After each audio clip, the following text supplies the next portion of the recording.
Well, both the House and Senate are proposing spending $1 billion on education savings accounts, and Democrats in both chambers are not happy about that number.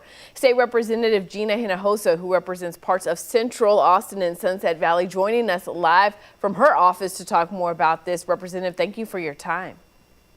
It's my pleasure. Thank you for having me. You know, specifically when we look at the House budget and what is proposed for this bill, talk to us about what you take issue with the most.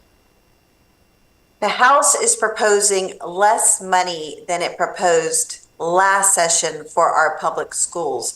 Now, that money never came to be because the governor conditioned any new funding for our neighborhood schools on the passage of a voucher, and the votes weren't there for a taxpayer-funded voucher.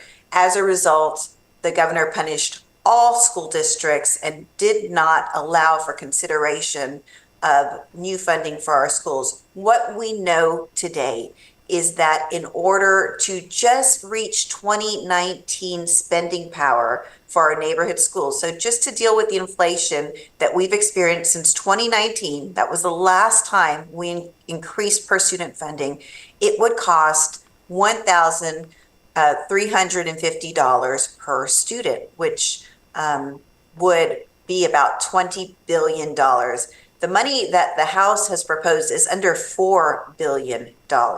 So it is a slap in the face to our public schools. We've seen neighborhood schools across this state shut down because of lack of funding, and that will continue until our legislators and our Republican leadership get serious about funding our neighborhood schools. You know, I have to ask you, there are people who say if you look at the budget overall, specifically people on the other side of the aisle from you, they would say, look, we're spending a large amount of money on schools. We don't know how much more, we possibly could spend. We are funding our schools, and this idea that we're not funding them is just not true. There's only so many dollars to go around for so many priorities. What do you say to that?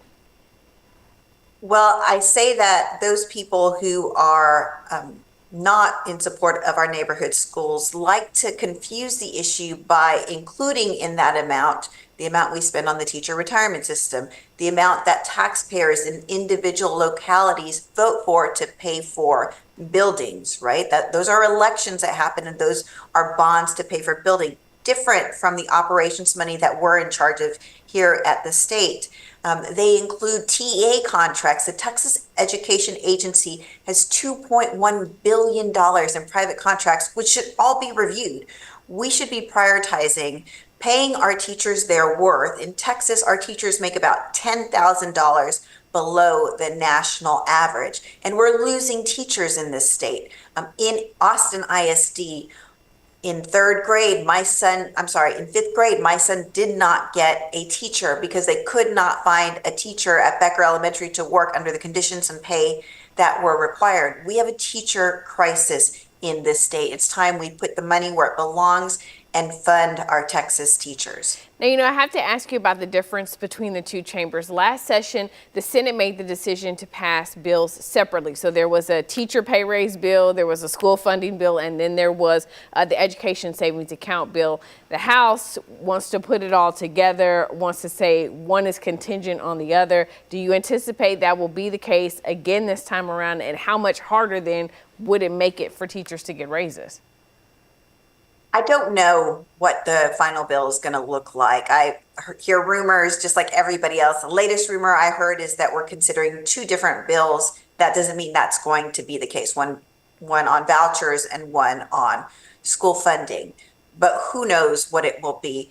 Listen, what happens at the Texas Capitol, that beautiful pink granite building that sits in the heart of our city, is all politics. And so ultimately, the governor has to answer to the voters and to teachers in the next election cycle, which he didn't have to do in the last election cycle, right?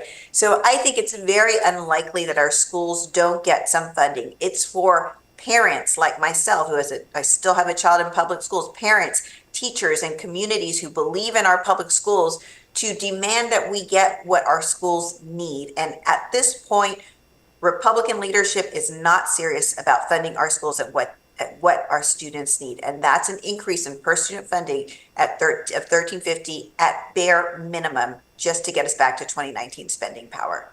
All right. State Representative Gina Hinojosa, we thank you for your time today. Thank you.